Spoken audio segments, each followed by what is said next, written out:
With Urzikstan, we have these phases of map development where it's almost like the progress just kind of jumps out at you. Yeah. And it's like, look how far we've come. Did you have any moments like that? I think the biggest turning point for me, we hit that balance of density versus openness that we could support these different game styles. You can learn the map, you can use zip lines, you can use ascenders, you can find new ways to attack. You can use a train that's now drivable. We finally had those pieces together, and we had the Modern Warfare 3 faster movement, we had the slide cancel, we had all those pieces. You want Urzikstan to stand up on its own. And so the second that I had that sort of epiphany, it was just like, yes, we are there.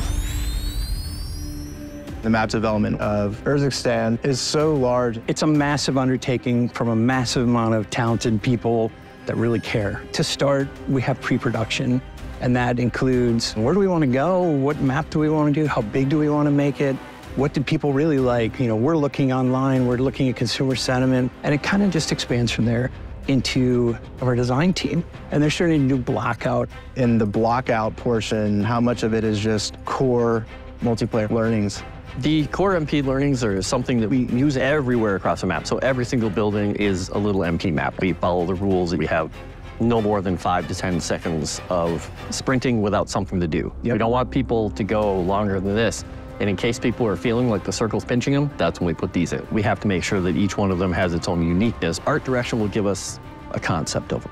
And we'll take it a step back to level design in gameplay, and then we'll start adding the flavor on it that they want to add. While they're doing that, it's not in a bubble because we also have our art teams creating really amazing concept art. What are some of the things that you need to know before you start creating all those images and putting them together? Definitely there is a narrative of a story side for Warzone. And then once I got the story, I started to gather reference based on what kind of narrative it is. So for example, Old Town, we need to make it more historical place, right? So maybe underneath the foundation can be stone bricks. Based on general guidance, you can see the brick material underneath. Right. And then they build the top of the building. I had a lot of communication with art direction to make sure that we could see how can we continue this type of art language.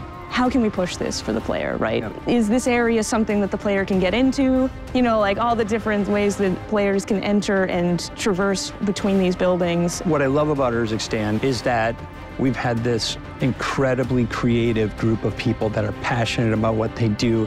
I would be totally remiss if I just didn't say thank you, first off, wholeheartedly to everybody that has worked on this map. And I think you're really gonna love it.